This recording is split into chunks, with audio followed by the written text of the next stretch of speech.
আমরা দেশের বাইরের খবর নিয়ে আলোচনা করতে চাই এবং যুদ্ধ নিয়ে আলোচনা করতে চাই, কারণ যুদ্ধের কারণে এরই মধ্যে আমাদের তো জ্বালানি তেলের আবারও দাম বাড়তে হয়েছে, এটা আমরা শুরুতেই আলোচনা করছিলাম। এবং যেভাবে যুদ্ধ বিরতি মুখে বলছে কিন্তু বিক্ষিপ্তভাবে হামলা হচ্ছে আমরা দেখছি। এর মধ্যে ট্রাম্প সরাসরি জানিয়ে দিয়েছে যে তার মেনে নেওয়া যদি শর্ত না মানে ইরান, তাহলে আসলে ওয়াশিংটন এবার সম্পূর্ণ শক্তি দিয়ে ইরানের উপর হামলা চালাবেই এবং ইরানের বলা যায় এক ধরনের নিশ্চিহ্ন করে দেওয়ার মতো অবস্থানে ওয়াশিংটনের মধ্যে আসলে প্রস্তুতি নিয়ে নিয়েছে। চিরকবি সুমন, আপনার কাছে এটা আসতে চাই, সেটি হচ্ছে যে কি মনে হচ্ছে যে এই যে ট্রাম্পের, যদিও ট্রাম্পের এই হুমকিগুলো সকালে একরকম বিকালে একরকম, আশ্বস্ত হওয়ার সুযোগ নেই যে উনি আসলে কি করতে ডোনাল্ড চান। ট্রাম্পের বক্তব্যের মধ্যেই কিন্তু আপনার দ্বিচারিতা রয়েছে, মানে দুই রকমের কথাবার্তাই তিনি বলেন এবং কখন কি বলেন এটাও একটা ইন্টারেস্টিং বিষয় হয়ে যায়। তো উনি একদিকে বলছেন যে পারমাণবিক নিরস্ত্রীকরণ এবং হরমুজ যদি খুলে না দেওয়া হয় তাহলে উনি সর্বস্ব উনি প্রেশার দিবেন এবং সব তছনছ করে দিবেন, এরকম হুমকিও তিনি দিচ্ছেন। কিন্তু আসলে আদৌ কি সেটা সম্ভব? কারণ স্কাই নিউজে দেখলাম একটা ইন্টারভিউতে ট্রাম্প বলেছেন যে ইরানে হামলা ভুল ছিল, এরকম একটা মন্তব্য তিনি করেছেন এবং এর আগে ইরাকের বিষয়ে উনি কথাবার্তা বলেছেন। তো এই সব কিছু মিলিয়ে আমার যেটা মনে হয় যে এই যে পর্যন্ত তাদের দুই পক্ষই তাদের যেই চাওয়াটা, যে সেটা যখন এক সুতোয় না আসলে এই বিভেদ, এই যুদ্ধ, এই টেনশন এটা চলতেই থাকবে এবং এটা পুরো পৃথিবী এটা সাফার করবে, বিশেষ করে জ্বালানি তেলের দিক দিয়ে। সেটার আসলে প্রভাব তো আমরা আজকে দেখলামই কিছুক্ষণ আগে, আমাদের এখানেও আসলে বাড়াতে হয়েছে জ্বালানি তেলের দাম। অধ্যাপক AGM নিয়াজউদ্দিন, আন্তর্জাতিক সম্পর্ক বিশ্লেষক, যুক্ত হয়েছেন। অনেক ধন্যবাদ জনাব নিয়াজউদ্দিন, যুক্ত হয়েছেন আপনি আমাদের সাথে। মার্কিন প্রেসিডেন্ট যেই দুটি শর্ত এর মধ্যে খুব এটা কি শক্ত করে দিচ্ছে যে যেভাবেই হোক পারমাণবিক কোনো অস্ত্র ইরান তৈরি করতে পারবে না, হরমুজ প্রণালীর নিয়ন্ত্রণ তাদের কাছে থাকবে, এই যে জায়গায় তাদের এই অবস্থানটি, শক্ত অবস্থানটি, এটি নিয়েই তো আসলে এর আগে আমরা হরমুজ প্রণালী যদিও দ্বিতীয় পর্যায়ে এসেছি, কিন্তু পারমাণবিক অস্ত্রের কথাটা বলেই তো ইরানের উপর হামলার প্রক্রিয়াটি আসলে শুরু হয়। এখানে আপনার কাছে কি মনে হয় যে এই শর্ত তো প্রথমেও ইরান মানেনি, এখনও মানছে না এবং মানবেও না বলে তারা জানিয়েছে, তাহলে সামনের দিনগুলোতে যুদ্ধের অবস্থা আসলে কি হতে যাচ্ছে? ধন্যবাদ আমাদের সহ আলোচক সহ সবাইকে ঈদের শুভেচ্ছা।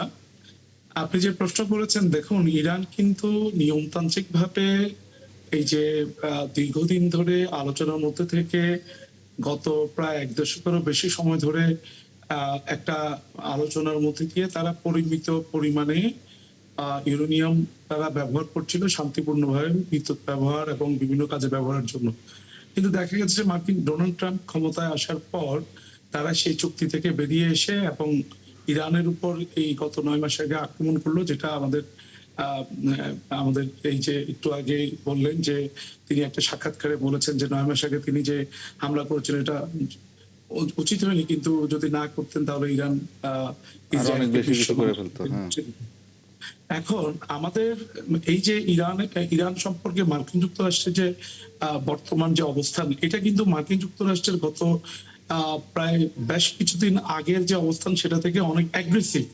আগে ছিল এক ধরনের নিয়ন্ত্রণের মধ্যে দিয়ে তাকে একটা জায়গায় রাখা, কিন্তু ডোনাল্ড ট্রাম্প এসে সেটাকে এই জায়গায় নিয়ে এসছেন। এখন এখান থেকে উত্তরণের যে জায়গাটা সেটা কিন্তু মার্কিন যুক্তরাষ্ট্র এবং ইরান দুই পক্ষই চেয়েছে উত্তরণ ঘটাতে, কিন্তু মার্কিন যুক্তরাষ্ট্র যেভাবে তার হ্যাজমনিক পাওয়ার হিসেবে গত দীর্ঘ 3 দশক ধরে বিভিন্ন জায়গায় তারা এই ধরনের হামলা করেছে এবং নানানভাবে তাদের যে নীতিকে, স্বার্থকে বাস্তবায়ন করেছে, ইরানের এই জায়গায় এসে তারা সেই জায়গায় সেভাবে পেরে উঠছে না, যার ফলে মার্কিন যুক্তরাষ্ট্র আজকে এই চুক্তি কতটুকু হবে এবং যুদ্ধের সম্ভাবনা কতটুকু, এটা সম্পূর্ণ নির্ভর করছে মূলত মার্কিন যুক্তরাষ্ট্র কিভাবে ইরানকে হ্যান্ডেল করছে। ইরান কিন্তু তার যে অবস্থান তারা কিন্তু সেটা পরিবর্তন করেনি কখনো, তারা চুক্তি থেকেও তারা সে শুরু থেকেই তারা বের হয়ে আসেনি। তারা তারা বর্তমানেও তারা এই চুক্তির ব্যাপারে তারা আলোচনার মধ্যে আছে এবং তারা মনে করে যে তাদের যে এই চুক্তির মাধ্যমে তারা যে দীর্ঘদিনের আটকে থাকা প্রায় $1200 কোটি বেশি তারা জব্দকৃত টাকা ফেরত পাবে। অর্থাৎ তারা তাদের অবস্থানটাকে তারা পরিষ্কার করেছে এবং যে পয়েন্টগুলোতে আমরা এই আলোচনা এসে আটকে গেছে সেটা কিন্তু খুবই সেন্সিটিভ। আমেরিকার যে আধিপত্য, হেজিমনিক যে তাদের একটা এই যে ডিজায়ার, সেটাকে তারা ইরান চ্যালেঞ্জ করেছে খুব শক্তভাবে। এক তো আপনি যেটা বললেন ইউরেনিয়ামের উপর নিয়ন্ত্রণ, সেটা তারা কখনোই ছাড়ছে না এবং তারা সেটার উপর নিয়ন্ত্রণ দ্বারা প্রতিষ্ঠা রাখতে চায়। আর হরমুজের উপর যে নিয়ন্ত্রণ, সেটা কিন্তু তারা নতুন করে এই নিয়ন্ত্রণের বিষয়ে তাদের যে পরিকল্পনা সেটাকে তারা করছে, এই এই যেটা নতুন যুদ্ধের কারণে তো আপনি হরমুজের কথা বলছিলেন, এই যুদ্ধের কারণে তো আমরা যতটুকু বিভিন্ন গণমাধ্যমে দেখছি যে মার্কিন যুক্তরাষ্ট্রেও তো আসলে তেলের দাম বেড়েছে এবং তারাও একটা অর্থনৈতিক চাপের মধ্যে পড়তে যাচ্ছে বা পড়েছে, যদিও এখনো অতভাবে প্রকাশিত হয়নি, কিন্তু বিক্ষিপ্তভাবে নানা জায়গায় তাদেরই গণমাধ্যমগুলো বলছে যে এখন এই জিনিসপত্রের ওদের দেশে দাম বেড়ে গেছে, তেলের যে খরচ সেটি ওখানে সাধারণ মানুষ যারা তারা আসলে সেটি কুলাতে পারছে না। সামনের দিনে যদি হরমুজ প্রণালী পুরোপুরি এরকম মার্কিন যুক্তরাষ্ট্র যদিও বলছে তাদের নিয়ন্ত্রণে রাখা হয়েছে, কিন্তু ইরান তো বলছে যে না, এটা তারাই এখনো নিয়ন্ত্রণ করতে পারছে, কারণ বিভিন্ন দেশ থেকে জাহাজ সেখানে ভিড়ছে, আবার সেখানেও আমরা দেখছি যে মার্কিন জাহাজগুলো আবার অন্য দেশের জাহাজগুলোর উপর অ্যাটাকও করছে।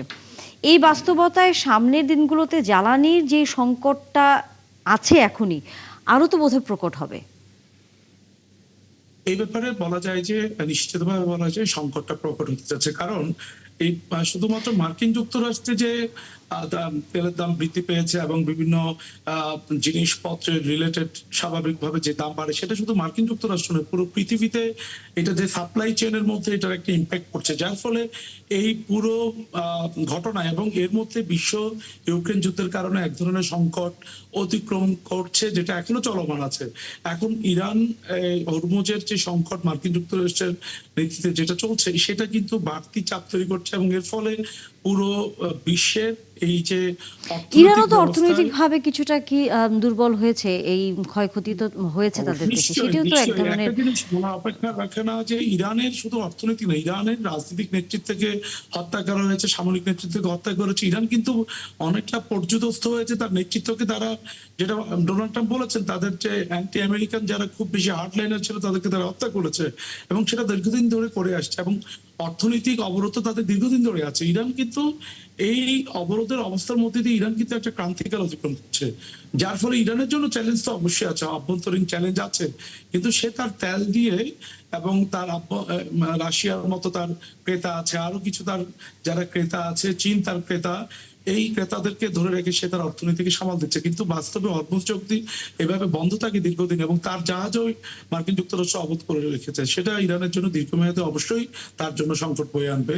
সুতরাং এটা কোনোভাবেই ইরানের জন্য সুখকর না, মার্কিন যুক্তরাষ্ট্রের সুখকর না এবং পুরো বিশ্বের জন্য বর্তমান বাস্তবতা। এবং আমরাও বাংলাদেশ আজকে এই যে আজকেও তেলের দাম যেটা বাড়াতে হলো, এটা মূলত এই ইরান যুদ্ধের কারণে তেলের যে বাড়তি দাম, সেগুলো একটা পারস্পরিক ক্রিয়া প্রতিক্রিয়ার প্রতিফলন আমরা দেখতে পাচ্ছি। অবশ্যই। সুতরাং এই সংকট থেকে বের হয়ে আসা এটা একটা কঠিন বিষয়। কিন্তু সেই সংকট থেকে আসলে বের হয়ে আসার কোনো পন্থা বিশ্ববাসী তো পাচ্ছে না। জলবায়ু বিষয় সেটি হচ্ছে, আমরা দেখেছি এর আগে রাশিয়া এবং চীনের মধ্যে বৈঠক হয়েছে, মার্কিন যুক্তরাষ্ট্রও সেখানে বৈঠক করেছে চীনের সাথে।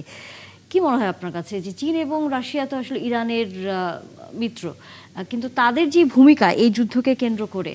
এখানে আসলে আমার যেটা মনে হয় যে সব দেশেই তার যেই দেশের যে স্বার্থ, তাদের যে নিজস্ব, ইরান যেমন তার জাতীয়তাবাদটাকে সে কখনোই অন্য বিশেষ করে পরাশক্তি আধিপত্যবাদী শক্তির কাছে সে নতি স্বীকার করবে না, সেটা সে ধরে নিয়েছে। আবার আমেরিকা হচ্ছে সে ওই দুইটা কাজ সে করবে, সে পারমাণবিক নিরস্ত্রীকরণ এবং হরমুজের যে বিষয়, এগুলোতে সে চাপ ক্রমাগত করবে। আবার চীন আর রাশিয়া তারাও অবজার্ভ করছে, তাদেরও জ্বালানির যেই চেইনটা সেটাও যেন ঠিকঠাক থাকে। আবার এদিকে আমেরিকার সাথে চূড়ান্ত সম্পর্ক সেভাবে সে নষ্ট করবেও না। তো সবকিছু মিলে সবাই ব্যালেন্সিং একটা গেম চলছে সেই এখানে। ব্যালেন্সিং গেমের মধ্যে পড়ে আসলে আমাদের মতো দেশগুলো সবাই, নানা হ্যাঁ, ধরনের আমরা imbalance এ আসলে পড়ে হ্যাঁ গেছি। আমরা আসলে ইমব্যালেন্সের মধ্যে পড়ে গেছি এবং সামনের দিনগুলোতে নিশ্চয়ই আসলে এইটি কাটিয়ে ওঠার পরিস্থিতি তৈরি হবে, বিশ্ববাসী শান্তিতে থাকতে পারবে, আমরা সেই প্রত্যাশা রাখতে চাই। ধন্যবাদ নিয়াজউদ্দিন আমাদের সাথে যুক্ত হয়েছেন। আগামীতে আবারও নিশ্চয়ই কথা হবে। একই সাথে ধন্যবাদ জিয়াউল কবির সুমন আপনাকেও।